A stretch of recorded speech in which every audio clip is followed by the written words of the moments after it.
He held my hands, looked me dead in the eyes, and said, "I love you, but I just can't picture you walking down the aisle with that body." My heart sank, but I didn't cry. I smiled, nodded, and started the most painful transformation of my life. Months later, when he finally got down on one knee, he thought I'd say yes. What he didn't know is that the woman standing in front of him that day wasn't the same girl who begged for his love. I was 28 years old when the man I thought was the love of my life looked at me with a tenderness I hadn't seen in months and shattered me with a single sentence. We were sitting on the back porch of his house in Charlotte, North Carolina. It was early spring. The air smelled of fresh grass, and the faint sound of crickets echoed across the neighborhood. I had just brought him a slice of his favorite apple pie, still warm the way he liked it. He took a bite, smiled, and then said it. "You know, if you lost some weight, I'd marry you tomorrow." At first, I laughed. I genuinely thought he was joking. But when I looked into his eyes, I saw nothing but honesty. Cold, matter-of-fact honesty. "I'm serious, babe," he added, brushing the crumbs off his jeans. "I love you. I really do. But I just can't imagine you in a wedding dress the way you are now." My chest tightened. It felt like someone had turned off the oxygen around me. I didn't say anything. Not because I agreed, but because I didn't know how to fight back. I just nodded, like a fool. That night, I cried myself to sleep in the guest bedroom. Yes, the guest bedroom. Because ever since I'd gained weight, he'd been needing more space to sleep comfortably. I should have walked away that night, but I didn't. Why? Because I believed him. I believed that maybe, just maybe, if I changed, I'd finally be enough. The next morning, I stood in front of the mirror for over an hour. It wasn't like I was obese. I was a size 16. Curvy, yes, but healthy. Still, all I saw was someone unlovable, unworthy, unmarriageable. And so began the hardest chapter of my life. I joined a gym, signed up for one of those boot camp-style programs that promise results in 90 days. I threw away every snack in the house and stocked the fridge with nothing but kale, chicken breast, and sadness. I even deleted my food delivery apps. But the hardest part wasn't the hunger or the sore muscles. It was seeing him watch me struggle and not lift a finger to help. He didn't offer to cook with me. He didn't say he was proud. He just waited. Waited for me to become the version of myself that he could finally love enough to marry. 3 weeks in, I fainted during a spin class. My trainer told me I needed to slow down. But how could I? I had a deadline, a silent ultimatum hanging over me.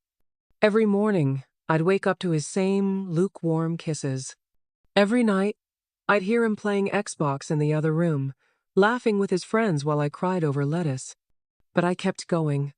Because every time I looked in the mirror, I imagined him slipping a ring on my finger. That dream was all I had. One night, about a month into my transformation, I overheard him talking to his brother on speakerphone. I was in the kitchen, washing dishes. He was in the living room, with no idea I could hear everything. "She's actually doing it, man. She's working out like crazy. You think she'll keep it up?" "I hope so. I mean, I've already told the guys I'd propose if she lost the weight."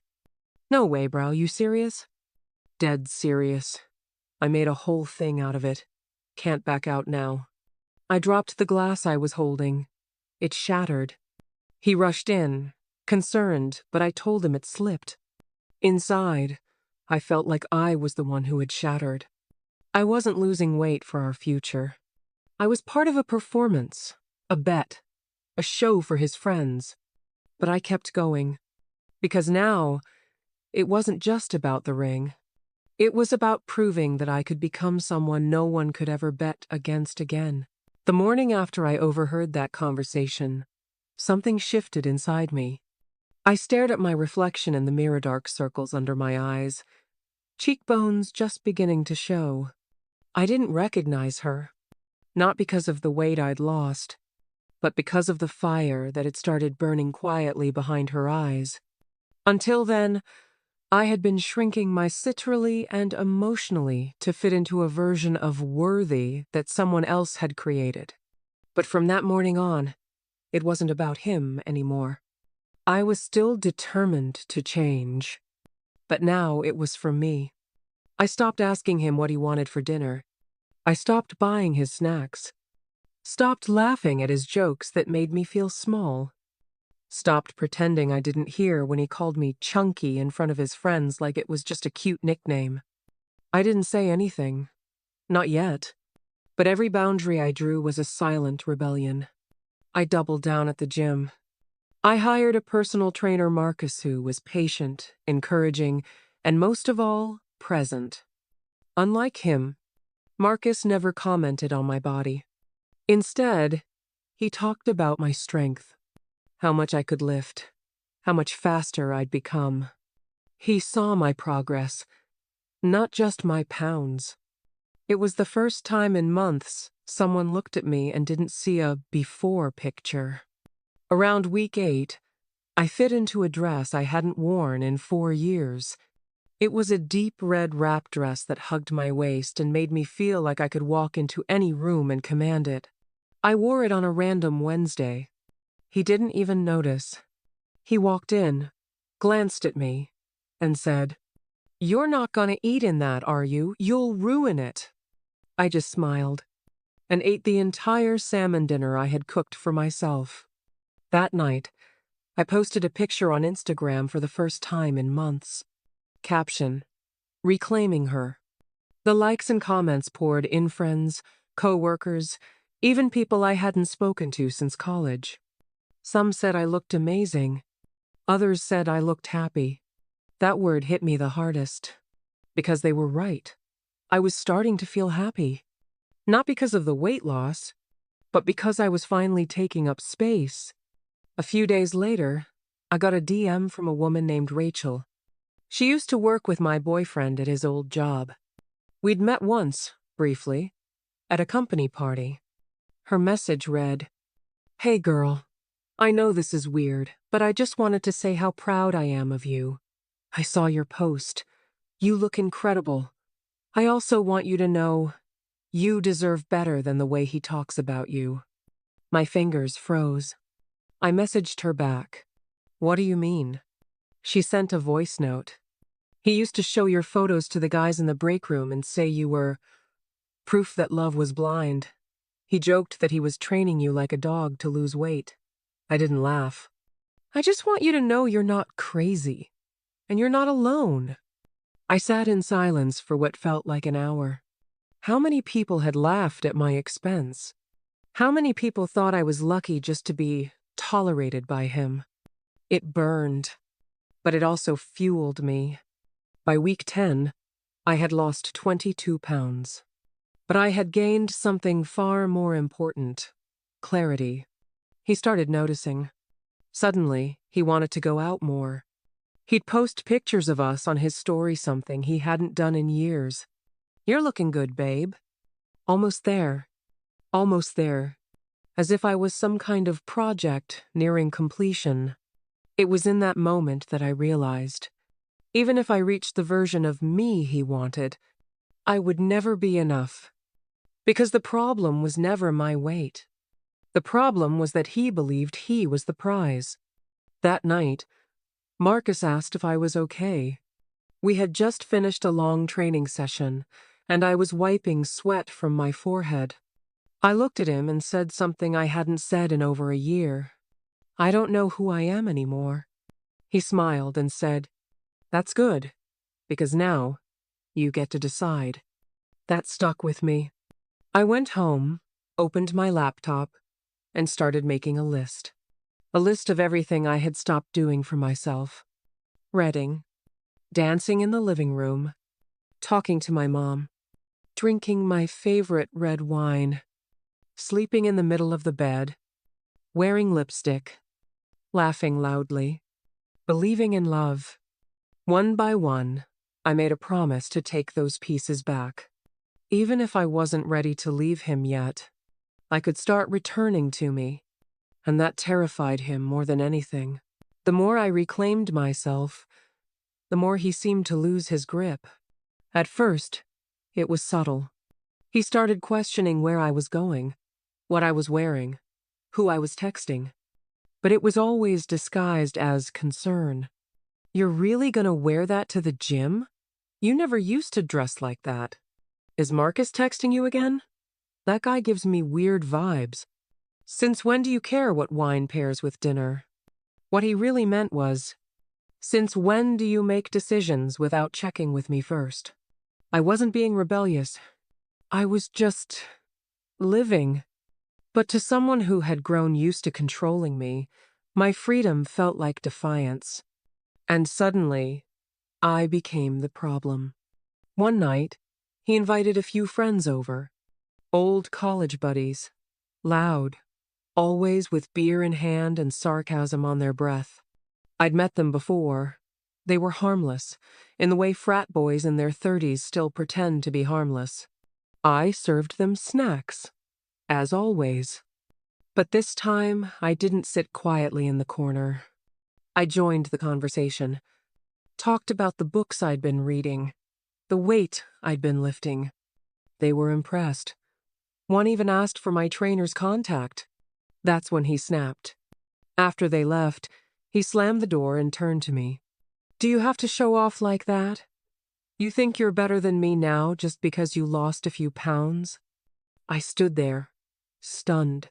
Not because of his words, but because, for the first time, they didn't hurt.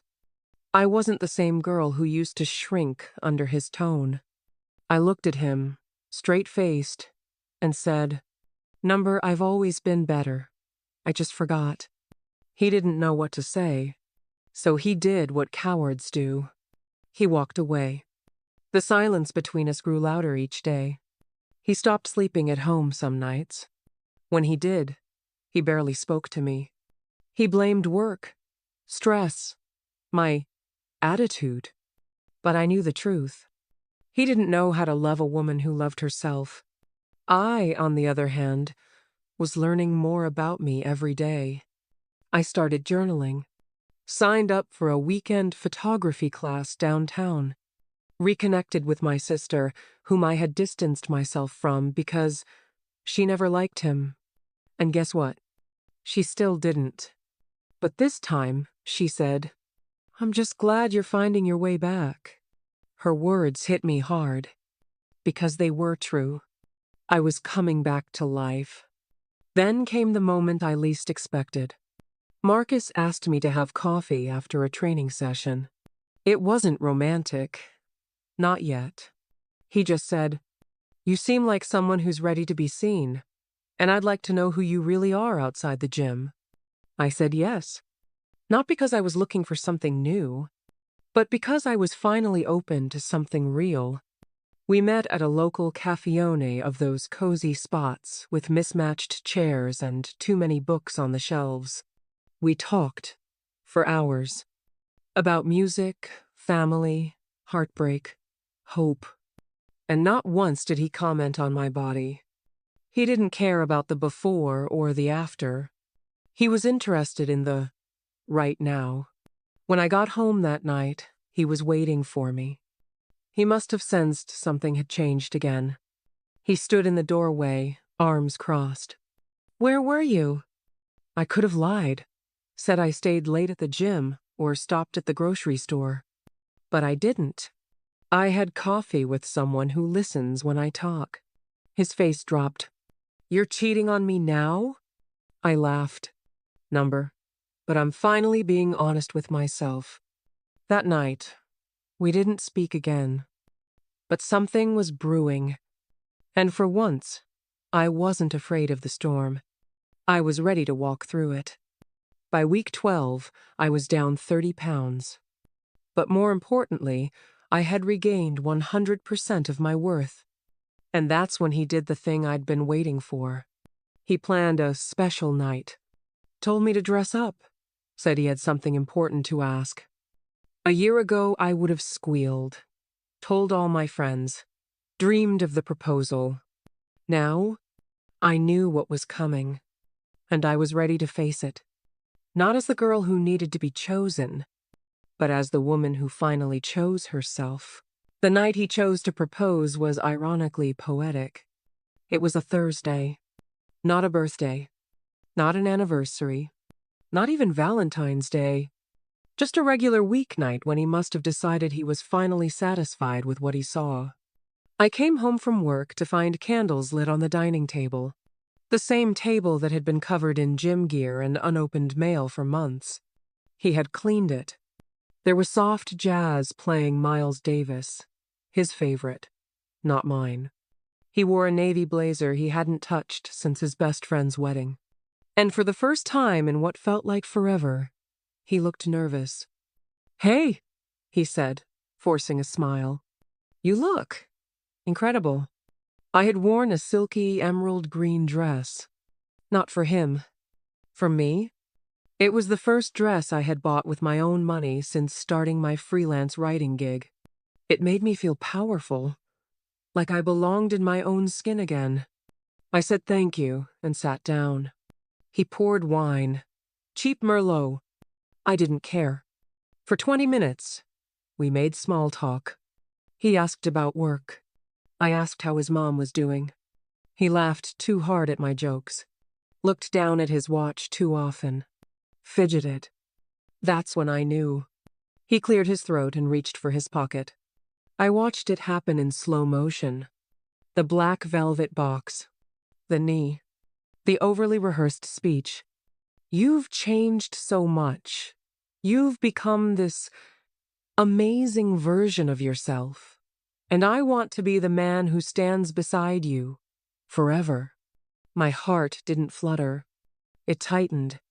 Because in that moment, I saw it all clearly. This wasn't about love. It was about achievement. He was congratulating me for becoming someone he could finally be proud to show off. I looked at the ring. Gold band. Solitaire diamond. Classic. Safe. Just like him. He was waiting for my answer. I felt my hands tremble, but not out of excitement. Out of heartbreak. Because a part of me still wanted to say yes. Not to him. To the dream. The dream of being chosen. Of finally being seen. But I had been chosen before. By him. When I was smaller, quieter, desperate. Now, I didn't need a ring to feel worthy. I took a deep breath. My voice was steady. My soul was on fire. "Number." His face froze. He blinked like he misheard. "Wait, what?" I stood up. My heels clicked on the hardwood floor like punctuation. "Number, I can't marry someone who only sees my value after I've changed." He stood, still holding the ring. His voice cracked. "But I thought this is what you wanted. I thought we were finally in a good place." I smiled. Not with my lips, but with my heart. "You never saw me. You saw a project. A challenge. And now that it's complete, you want to take credit." He sat down, stunned. "So what was all this for?" I leaned in, my voice soft, but firm. "For me." And I walked away. I didn't cry that night. I didn't call my mom. I didn't text Marcus. I didn't blast sad songs or drink wine straight from the bottle.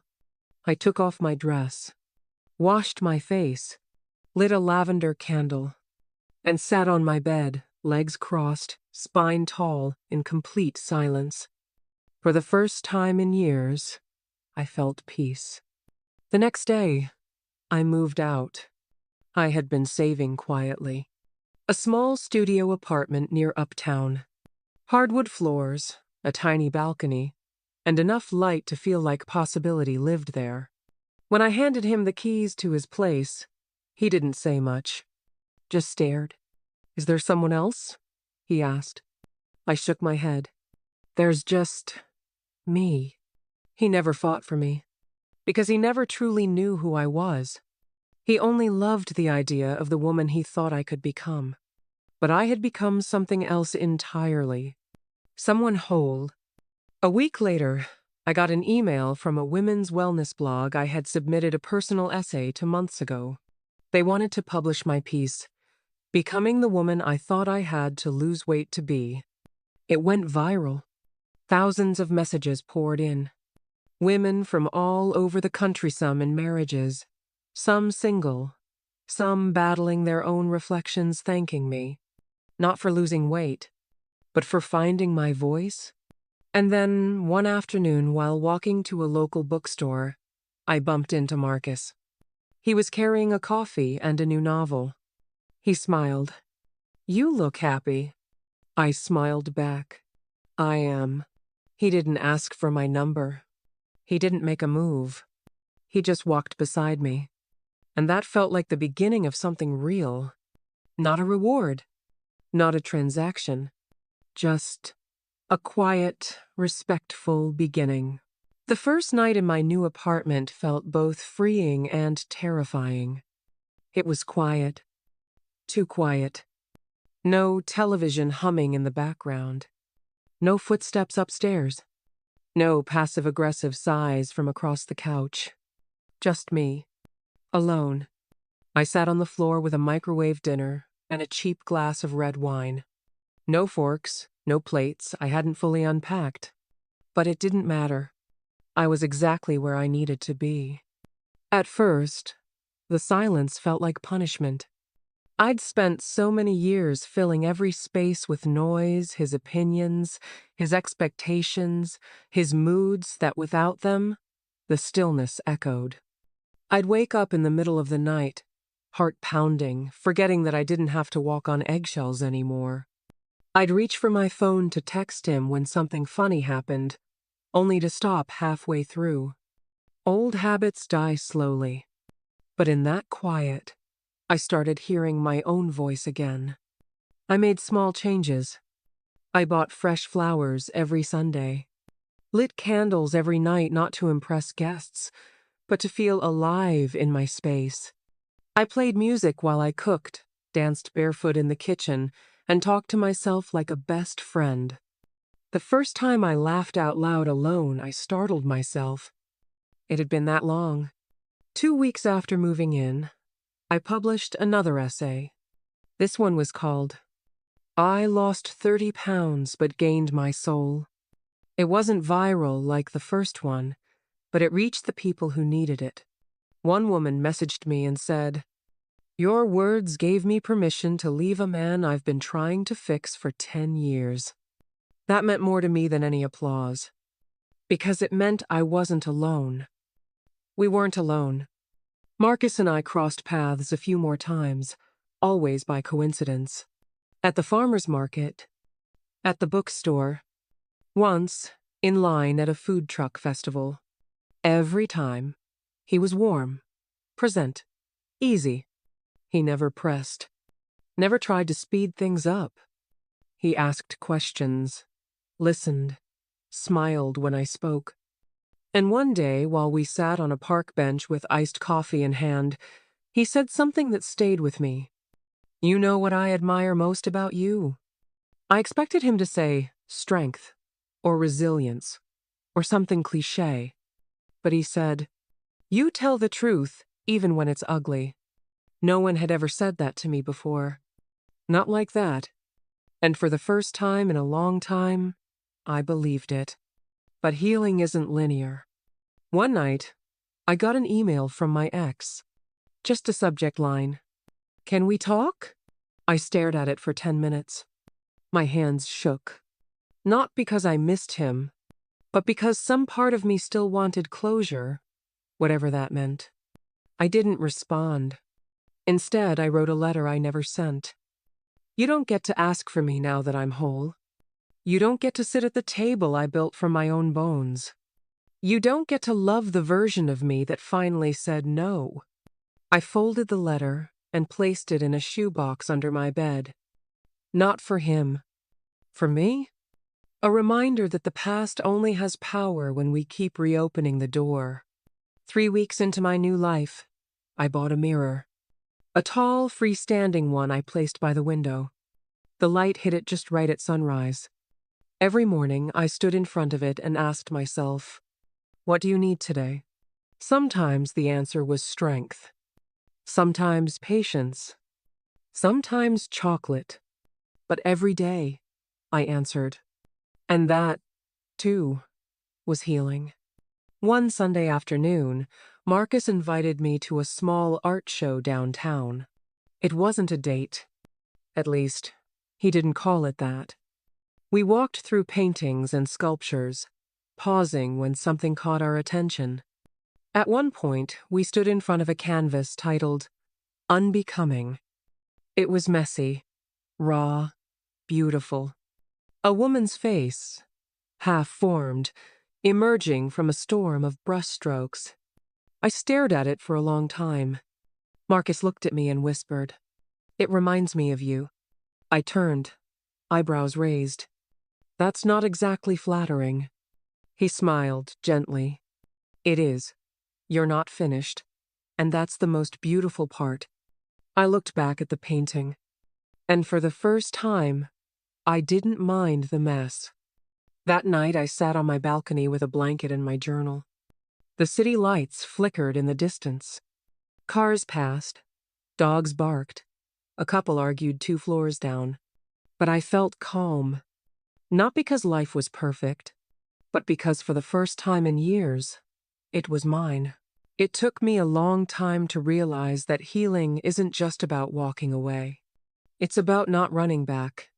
It's about standing still long enough to hear your own voice rise above the noise of all the things you once believed you needed to survive. It had been nearly 2 months since I left him. And while my body felt lighter, my mind was still unpacking the weight I had carried for years. The weight of proving myself, of pleasing someone, of earning love like it was a job with quarterly reviews. I started therapy. A small office on the 3rd floor of a downtown building, with pale yellow walls and the scent of peppermint oil in the air. My therapist's name was Janet. She was in her late 50s, wore vintage earrings, and had the kind of calm voice that made you want to cry and breathe deeply at the same time. During our first session, she asked, "What do you believe love looks like?" I stared at her. No one had ever asked me that before. Not what I wanted from love. What I believed love looked like. It hit me hard. Because the truth? I had always imagined love as something I had to chase, shrink for, qualify for. And now I was starting to realize real love doesn't arrive with conditions. It doesn't demand smaller versions of you. It expands to fit all of you. One evening, after a particularly emotional session, I walked home under the pink and orange blur of a Carolina sunset. As I reached my building, I noticed a small package by my door. No note, just brown paper, carefully wrapped. Inside was a book. The Body Keeps the Score. I smiled. Marcus had mentioned it during one of our talks. He said it changed the way he viewed healing. Said he thought of me when he reread it. There was a sticky note inside, in his handwriting. "For the version of you that never got a proper welcome." I didn't text him. Not because I didn't want to, but because I didn't know how to respond to kindness that wasn't transactional. I wasn't used to being seen without being required to perform. The next week, we ran into each other again. Same bookstore. Same back corner near the memoir section. We laughed about how often it happened. Then sat for coffee again. This time, I told him more about my past. Not just the ex, but the girl I used to be in high school. The one who wore hoodies in the summer because she hated her arms. The one who starved herself before prom. The one who pretended not to care when people snickered behind her back at the pool. He didn't interrupt. Didn't offer solutions. He just listened. And when I paused, embarrassed by my own vulnerability, he said, You deserved better. Even back then. I felt something shift inside me. Not butterflies. Something deeper. Like the slow cracking of ice after a long winter. Still, I wasn't ready. Not for love. Not for us. Not yet. And the beauty was, he didn't push. A few days later, he texted, "Would it be okay if I cooked you dinner? No pressure. No expectations. Just food and music and maybe some laughter?" I stared at the screen for a while, then replied, "Okay, but I'm bringing dessert and a playlist." That Friday night, I stood in front of my mirror, not to inspect, not to critique, just to appreciate. I wore jeans and a soft blouse. No shapewear, no contouring, just me. At Marcus's place, the lights were dim, candles flickered, and something warm was cooking on the stove. He greeted me with a hug that felt more like a welcome home than a hello. We ate pasta, drank wine, and talked about everything and nothing. At one point, I laughed so hard I snorted, and immediately covered my face. But he just smiled and said, "Don't hide the best parts." Later, as I helped him wash dishes, he looked at me and asked, "Do you think you'll ever trust love again?" I didn't answer right away. I thought about it, about the girl who begged to be loved, the woman who was told she'd be chosen if she changed, and the version of me who now stood here, in a kitchen filled with laughter and warmth. "I think I already am," I whispered, and I meant it. We didn't kiss that night. He didn't try. We just sat on the couch, side by side, feet touching, a movie playing in the background, the air between us soft and full of permission.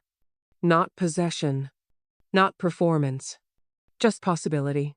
A few nights after dinner at Marcus's place, I found myself lying in bed staring at the ceiling, wide awake.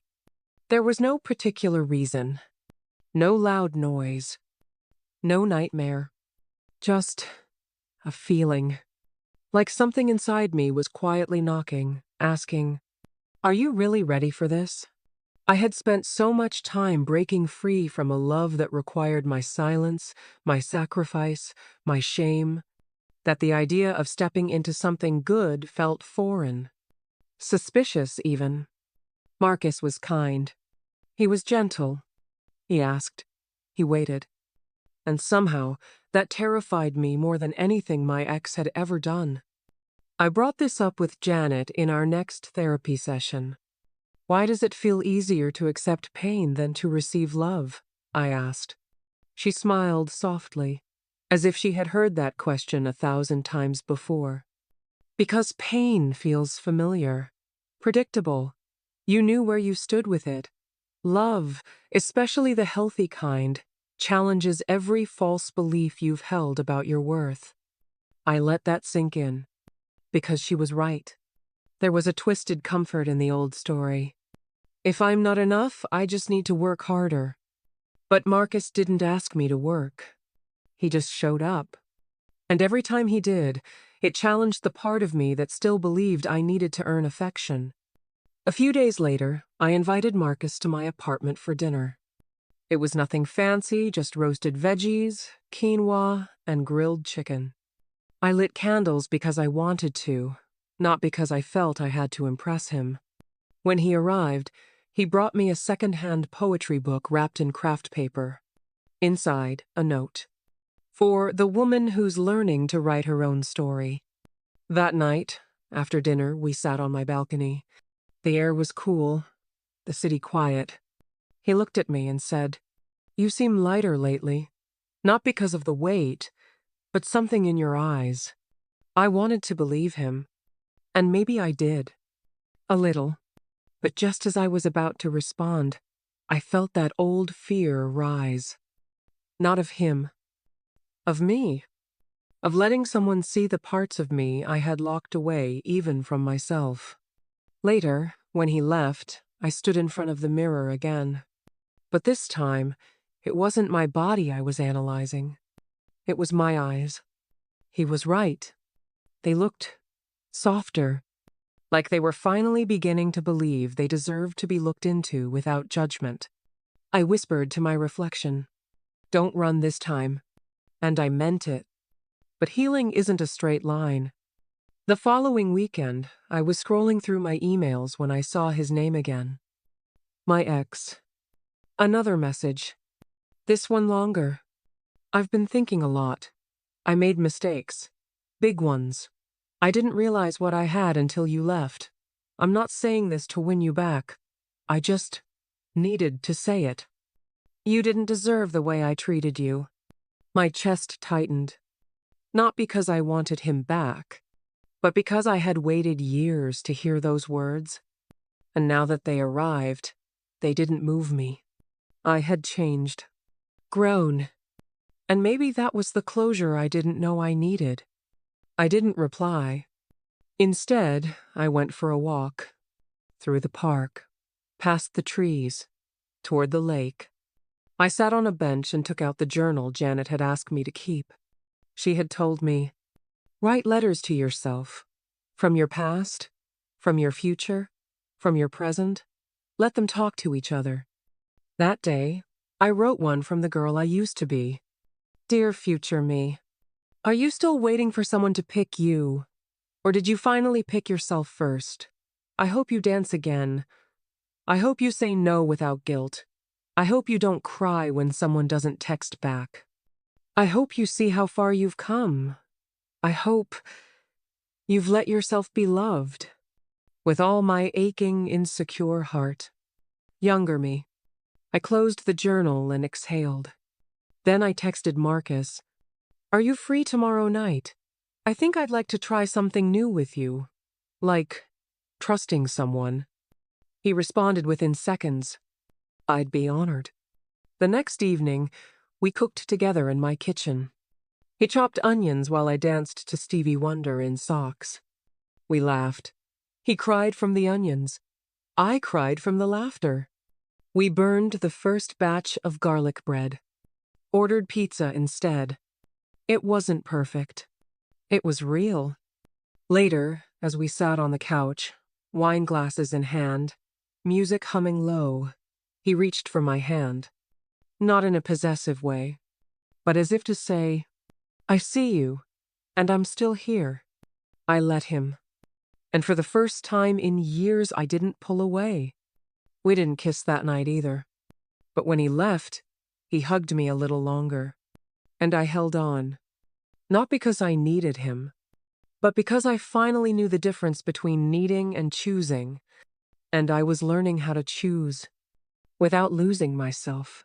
By the time October arrived, the leaves had started changing color, and so had I. Not drastically. Not all at once, but quietly. In the way I no longer flinched when someone raised their voice. In the way I caught myself smiling at my own reflection, not because I looked thinner, but because I looked alive. And in the way I noticed Marcus watching me one afternoon, not with desire, not with pride, but with something much rarer, awe. We weren't official. There were no labels yet. But we were something. Something steady. Something soft. Something that didn't leave me second-guessing myself every 5 minutes. One Sunday morning, as we walked through the farmer's market, he reached out and tucked a loose strand of hair behind my ear. I paused. Not because the gesture was shocking, but because I realized I didn't feel the need to earn it. That moment, so small, felt monumental. I didn't need to be a certain weight, or say the perfect thing, or perform happiness. I just had to be present, and that was enough. But healing is tricky. Sometimes, just when you think you've turned a corner, life throws a mirror in front of you. Mine came during a casual lunch with a friend I hadn't seen in over a year, Lena. She had always been brutally honest, sometimes to the point of cruelty. When she saw me, her eyes widened. "Wow, look at you. You've lost so much weight. You look amazing. I mean, finally." My smile froze. She didn't mean harm. At least, I don't think she did. But the word finally echoed in my chest like an old wound reopening. Finally? As if I had been waiting for her approval.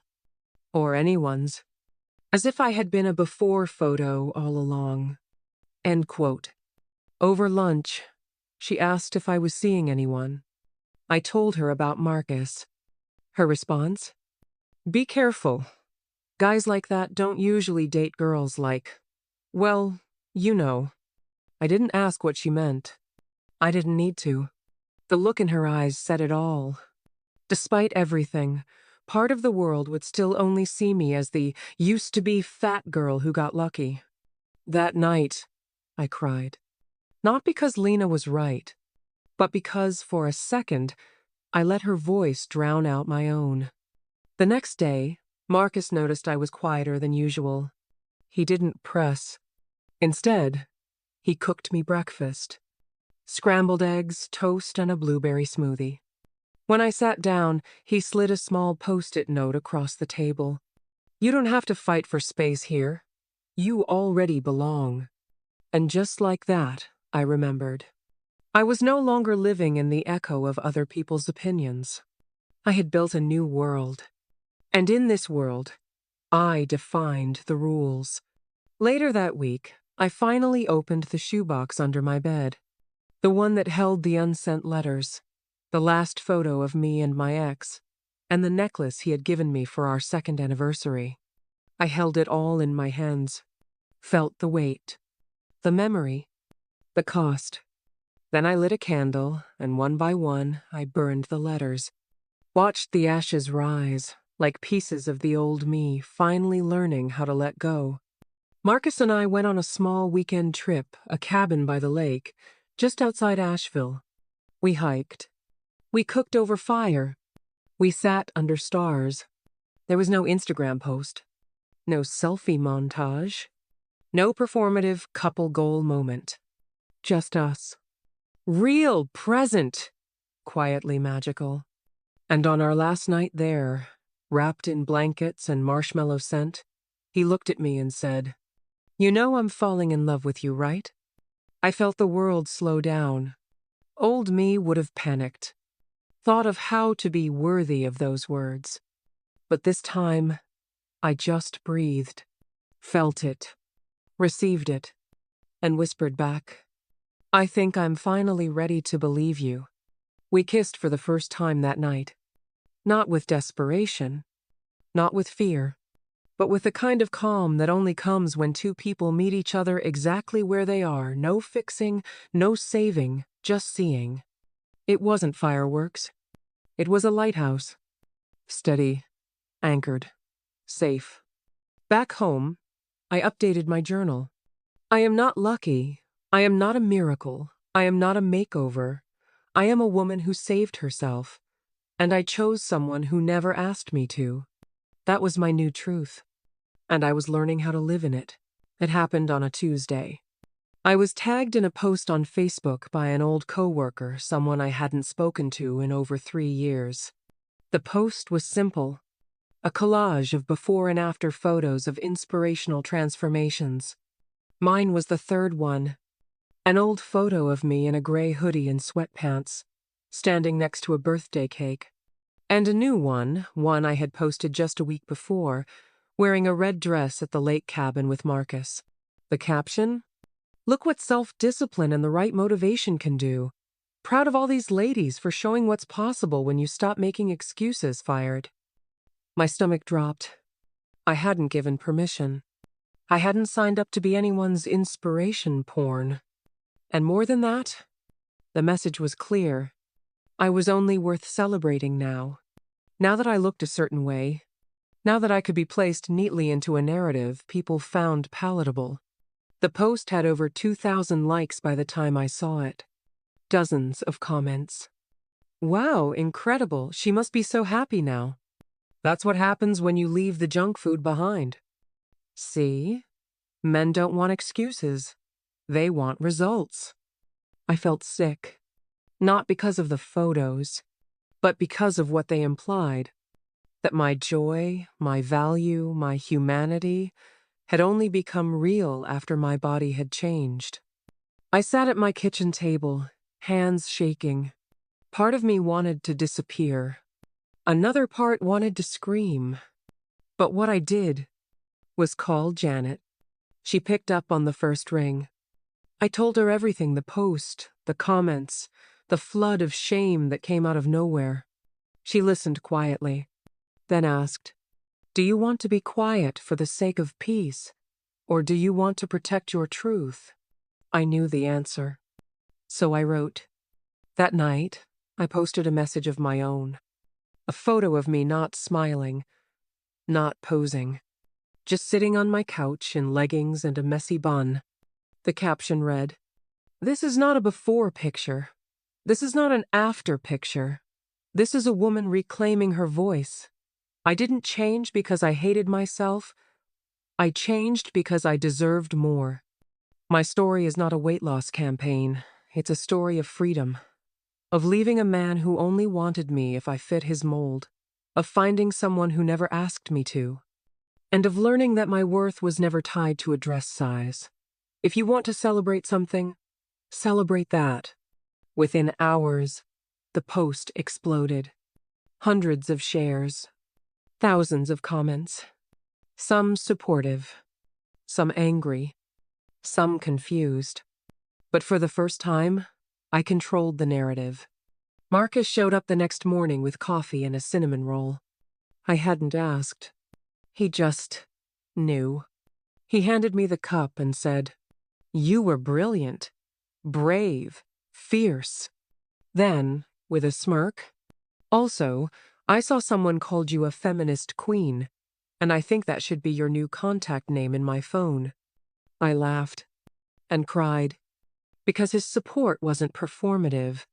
He didn't post a long caption about how proud he was of his girlfriend. He just showed up, in person, with warmth and no ego. But not everyone reacted the same way. The coworker who posted the collage messaged me, "Wow, didn't mean to offend. Just thought you'd be flattered. Everyone loves a glow-up story." I didn't reply, because I no longer needed to explain my existence to people who only valued me as a lesson. A few days later, I was invited to speak on a podcast, one focused on women's empowerment and personal growth. I almost said no. But then I remembered what it felt like to see that post. To feel stripped of context, of history, of humanity. So I said yes. During the interview, the host asked, "What advice would you give to someone who feels like they're only loved when they're smaller, quieter, easier to digest?" I took a breath and said, "Let them choke. You were never meant to be bite-sized." After that episode aired, my inbox flooded with stories from women. Some were still in toxic relationships. Some were just beginning to find their way out. Some had been out for years, but still carried the weight of someone else's voice in their head. They all said the same thing. "Thank you for saying what I couldn't."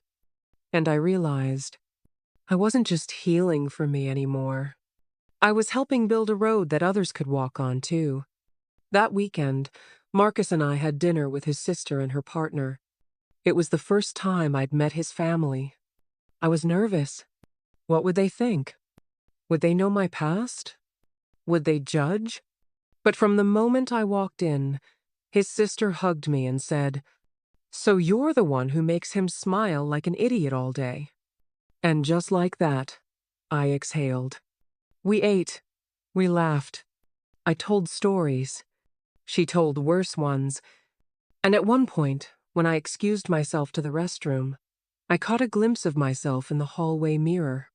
No makeup. Loose sweater. Laugh lines I didn't try to hide. And I thought, this is what peace looks like. I was in line at Trader Joe's when I saw him. Same gray hoodie. Same posture slouched, like life was always disappointing him. Same eyes, scanning the shelves like they were full of answers. It had been nearly 4 months since I walked away. 4 months since he got down on one knee and expected a yes as payment for my transformation. 4 months since, I said no and meant it. I didn't panic, didn't rush to hide behind a display of sunflowers. I just stood there, breathing, alive. He saw me. There was a flicker of something in his eyes. Surprise, maybe. Regret? Curiosity? He walked over slowly, pretending to look casual. Wow. Hey, didn't expect to see you here. I smiled politely. Hi. He looked me up and down. Not in a creepy way, at least. Not intentionally. Just searching for something. Recognition, maybe. Control? You look good. I nodded. Thanks. There was a pause. He reached for a bottle of orange juice on the nearby shelf. Put it back. Tried again.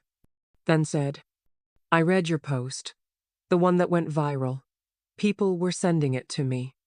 I didn't flinch. I had wondered when this moment would come, if it ever did.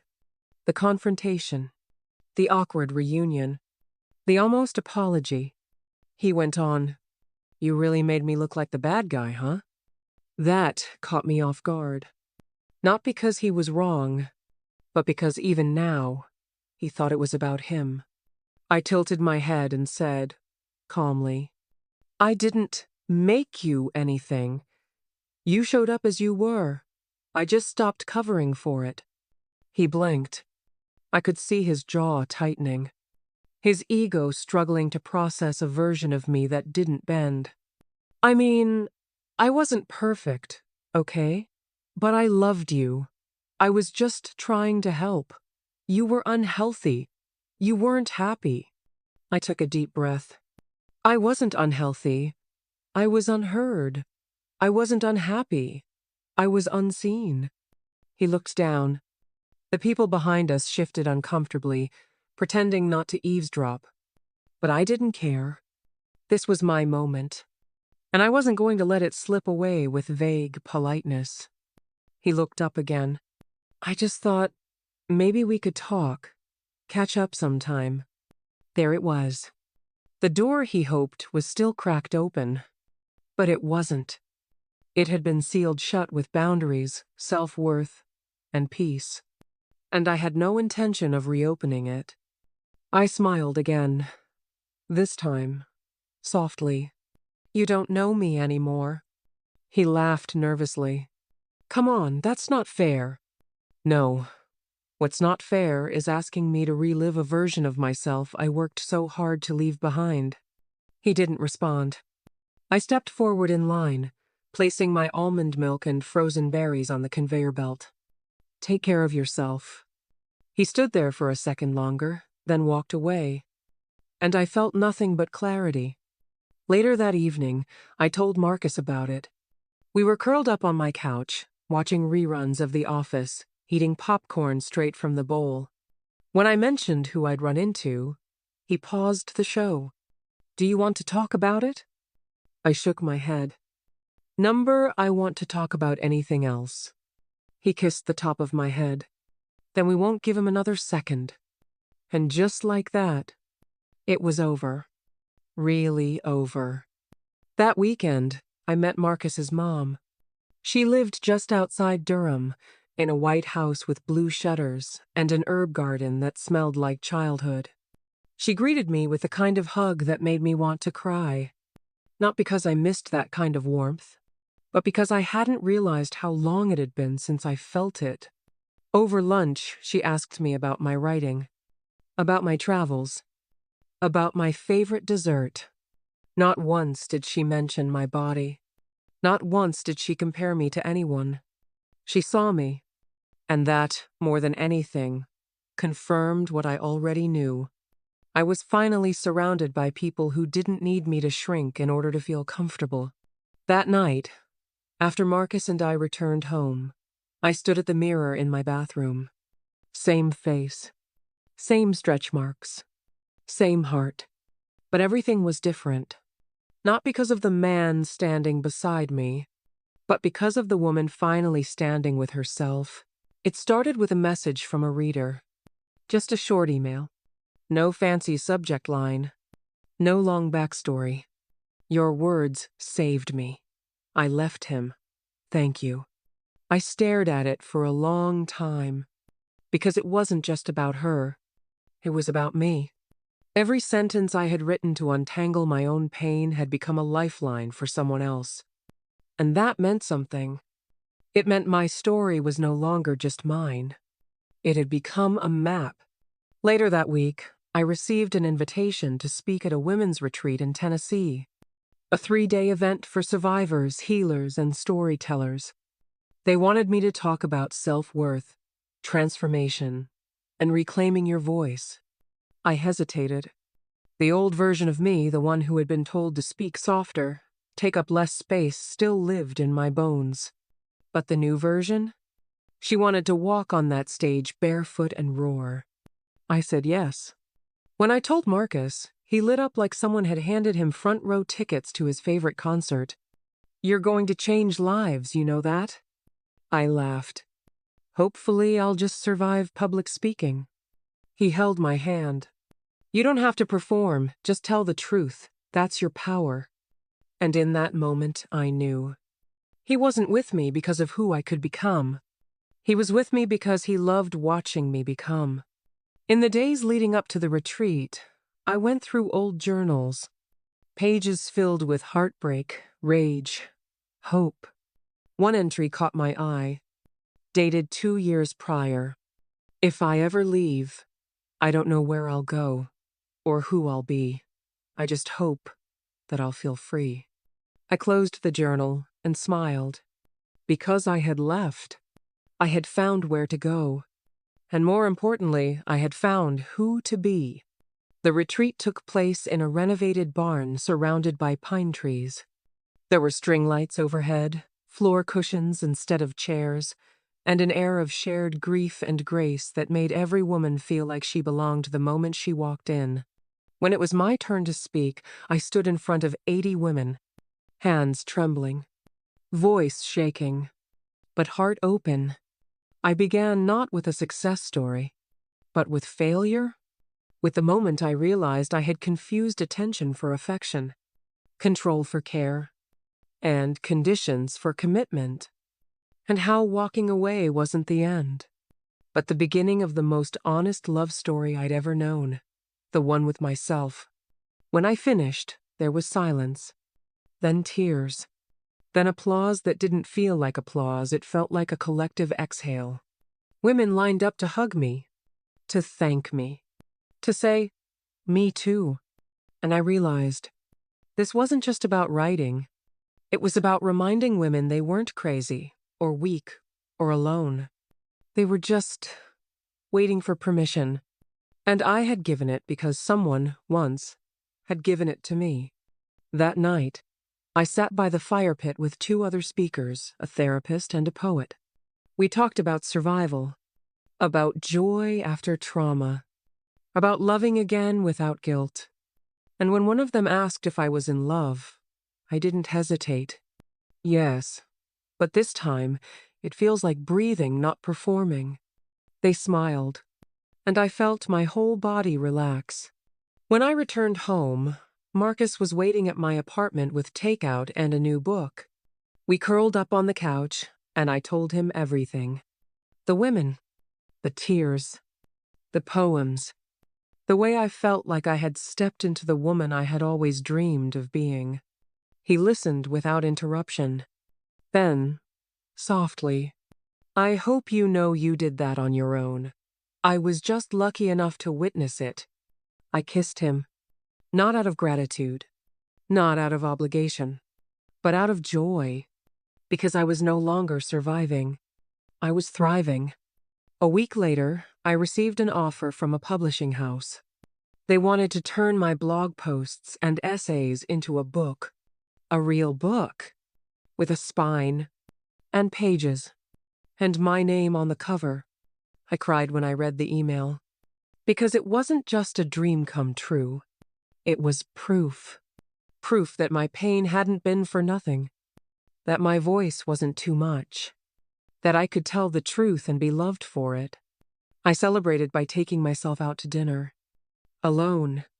A window table. A glass of red. A new dress I bought just because I felt beautiful in it. And as I watched the world pass by outside, I made a promise.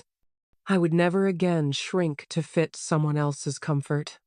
I would never again confuse being chosen with being safe. And I would never again ask for permission to take up space.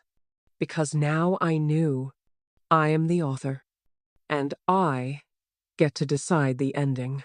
There's a strange fear that creeps in when things are going too well. Not the fear of failure, but the fear of finally having something and losing it. I was living a life I had once only imagined. Writing full-time.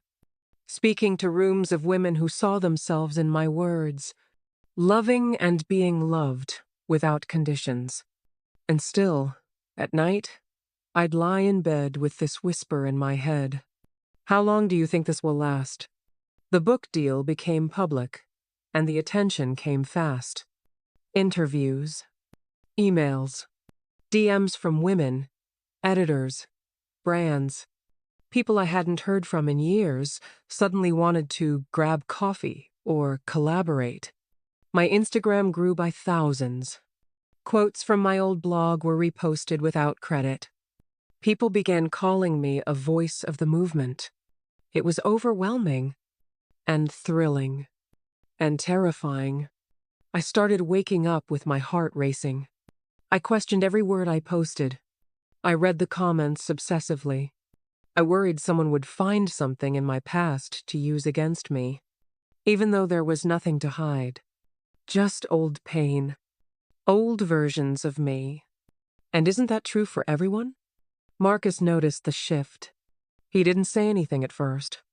But one evening, after I snapped at him over something stupid, I think it was about him using my favorite coffee mug, he sat me down.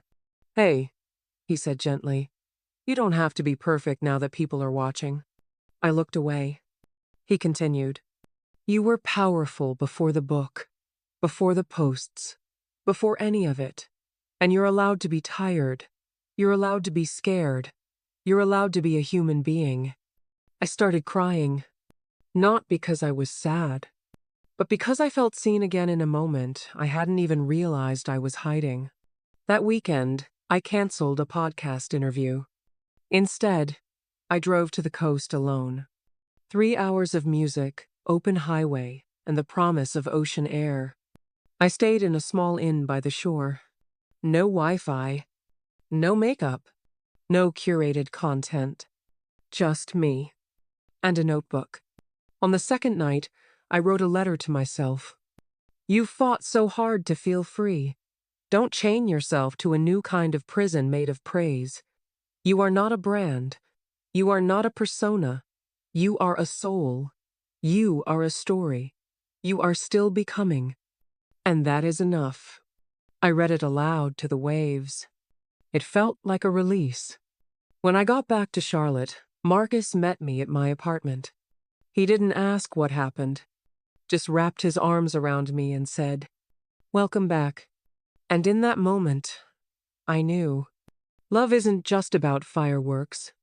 It's about someone holding you steady while you find your way through the smoke. A few weeks later, I was invited to speak at a national women's conference in Chicago.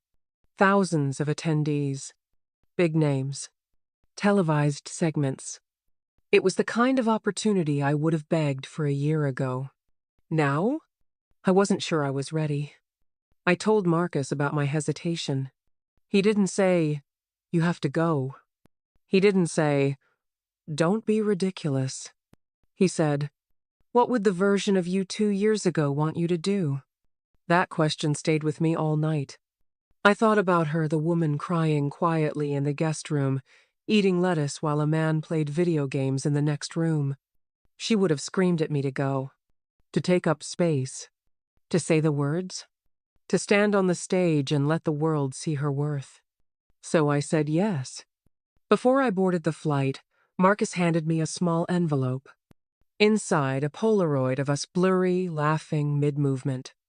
On the back, he'd written, "In case you forget who you are, someone who rose and kept rising. I tucked it into my journal and smiled. The conference was everything and nothing like I expected. Yes, the lights were bright, the applause loud, the stage huge. But the real moment, the one that mattered, came after my keynote. I was sitting backstage, exhausted, when a woman approached me, mid-40s, tears in her eyes. She didn't introduce herself. She just said, "I was going to go back to him tomorrow. Now I won't." And then she walked away. That was it. That was everything. Back home, I curled into Marcus's chest and told him the story. He kissed my forehead. "I don't know how you do it." I looked up at him. "Me neither, but I know I'm not doing it alone."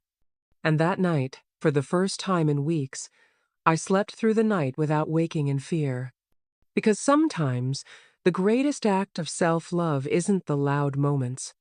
It's allowing yourself to feel safe in the quiet ones. The email came on a Tuesday morning. Subject: "We want to make you a star." It was from a well-known agency in New York. They represented influencers, authors, media personalities, people with millions of followers and seven-figure book deals. They had read my essays, seen my interviews, watched the clip from the Chicago keynote that had gone viral. Now, they wanted to package my brand for a national audience. Television appearances, a ghostwritten memoir, speaking tours, possibly even a documentary. At first, I laughed out loud in disbelief. Then, I panicked, because a part of me wanted it. All of it. The visibility, the validation, the feeling that I had finally arrived. But another part of me? The quiet, grounded part? She hesitated. Marcus noticed the shift immediately. We were making dinner, chopping vegetables, and arguing about whether mushrooms belonged in pasta when I mentioned the email. He put the knife down and asked, "How do you feel about it?" I didn't answer right away, because the truth was messy.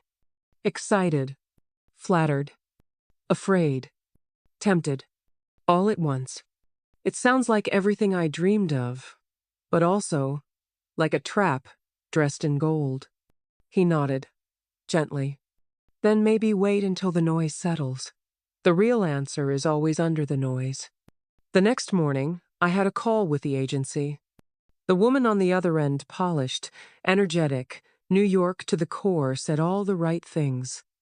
"You're the voice this generation of women needs. We can get you on national morning shows within the month. But to do that, we need to reshape your message slightly, make it more universal, less political, less heavy." There it was. The price. They didn't want me. They wanted a version of me they could sanitize and sell. My story softened. My pain rebranded. My rage removed. All in exchange for exposure.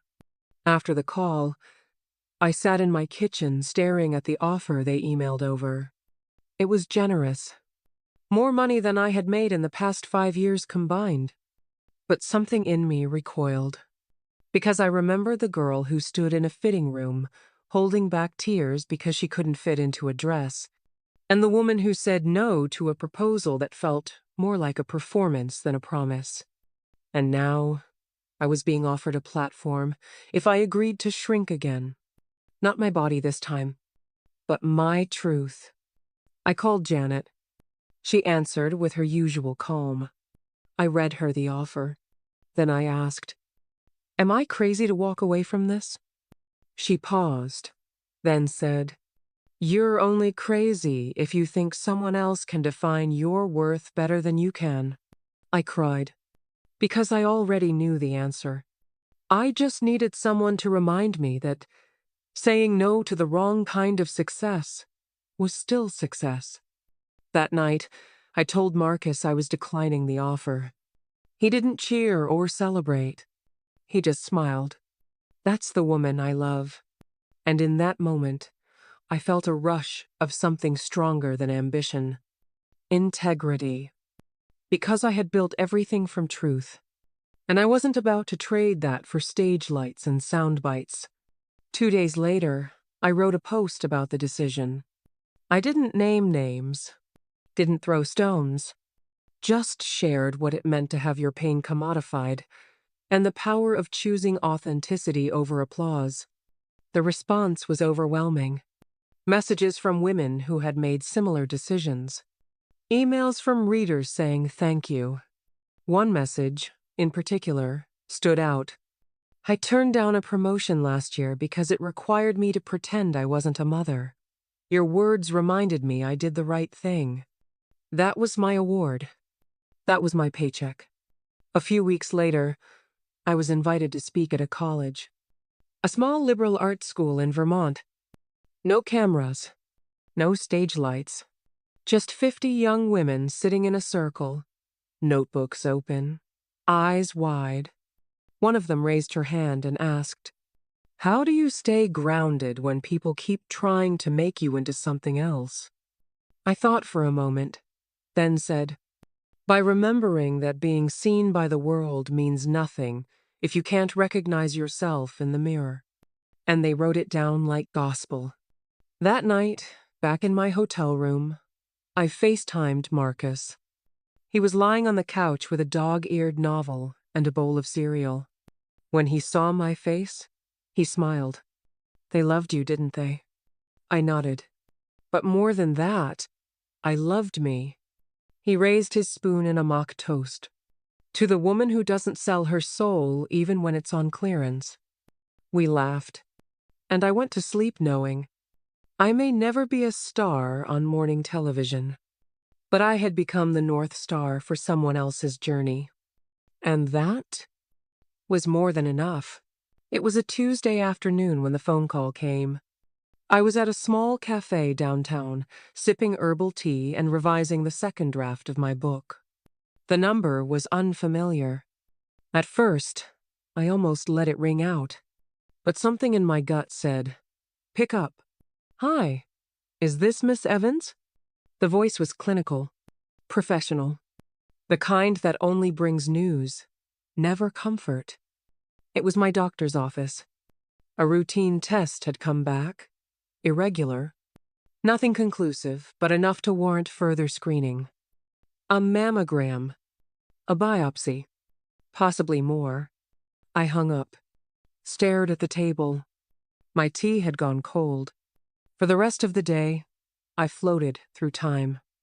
I answered emails, scheduled the test, folded laundry I didn't remember washing. But underneath everything was the thrum of an old, familiar voice. What if it all disappears? I didn't tell Marcus that night. Not because I didn't trust him, but because I wasn't ready to hear the words out loud. Instead, I sat on the couch with him, half listening to a documentary, nodding at all the right moments.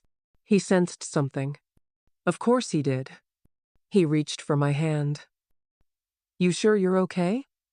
I nodded, smiled, lied. He didn't push, just squeezed my hand and let it go. The next morning, I stood in front of the mirror and examined every inch of myself. Not with judgment, with fear. I had fought so hard to love this body, not because it was perfect, but because it carried me through fire. Now, it felt like the battlefield had reopened. I whispered to my reflection, "Not again, please." The biopsy was scheduled for the following week. I showed up alone. Not because no one offered to come, but because some journeys, you start by yourself. The nurse was kind. The doctor was efficient. The room was cold. I stared at the ceiling tiles and imagined waves. Imagined Marcus's voice reading one of our favorite poems. Imagined Janet saying, "Whatever happens, we respond. That's all we can ever do." When it was over, I drove home in silence. That night, I finally told Marcus. He didn't gasp, didn't panic. He listened. He took my hand. He looked me straight in the eyes and said, "No matter what the results say, we face it together." That's the deal. And I broke. Cried into his chest like a storm finally reaching shore. Because even in fear, I was safe. The waiting was the hardest part. 3 days, then 5, then 7. I tried to keep busy, worked on the book, went for walks, answered messages from readers who had no idea my world had narrowed into a single question. What if everything I built ends here? But somewhere in the quiet, something surprising happened. I didn't crumble. I didn't spiral. I didn't revert to the woman who begged to be chosen, who sought safety in someone else's arms. I stood in the mirror and said, if I have to fight again, I'll do it with the version of me I always needed. The call came on a Thursday. The results were benign. No cancer. No follow-up. Just relief. Pure, raw, knees on the floor relief. I called Marcus, barely able to speak. He drove over in under 10 minutes, holding 2 things: a bouquet of sunflowers and a milkshake. We didn't celebrate with champagne. We celebrated with stillness, with forehead kisses, with laughter through tears. That night, I wrote a new journal entry. This body is not broken. This heart is not alone. This chapter is not over. And even if it had been, I would have faced it as the woman I was always meant to become. Brave, soft, whole. At our next therapy session, Janet asked me, "What did you learn this time?" I didn't hesitate. That freedom isn't just about walking away from what hurts. It's about choosing to stay present, even when it's terrifying. She smiled. "So, what do you want now?" I paused, and for the first time in a long time, I didn't answer with fear. I answered with fire. Everything. The launch party was held in a small independent bookstore in Charlotte, the same one where I had first bumped into Marcus all those months ago. It wasn't glamorous. There were no paparazzi, no designer dresses, no PR teams whispering in earpieces. Just people, readers, women who had followed the blog since its raw beginnings, friends, strangers, survivors, and Marcus. Always Marcus. The book sat in stacks near the entrance. A soft matte cover, the title embossed in silver. Unshrinkable. I ran my fingers over the letters like they were part of my skin. This was more than a book. It was a graveyard and a garden. It held the deaths of who I thought I had to be, and the blooming of who I chose to become. When I read the opening chapter aloud, the room was silent. Even the air felt heavy with listening. And when I reached the last sentence, I stopped chasing love the day I realized I had become it. I looked up and saw tears. Not pity. Recognition. And I knew then I had written something that mattered. After the reading, as people lined up for signatures, an older woman approached. She held my book in one hand, and in the other, a small photo. It was of her younger self. She looked just like me, round cheeks, shy eyes, a smile that didn't quite trust itself. She whispered, "I wish I had this book when I was 25. I didn't say anything, just took her hand. Because some grief is so sacred, all you can do is hold it. That night, after the crowd had thinned, Marcus and I walked the shelves like we used to, fingers trailing spines, laughter soft and sleepy. We ended up in the back, near the memoirs. He pulled one off the shelf and read the back. Sounds like someone I know. It was Cheryl Strayed. I smiled. Then, out of nowhere, I said, "Do you ever think about the future? About what it looks like for us?"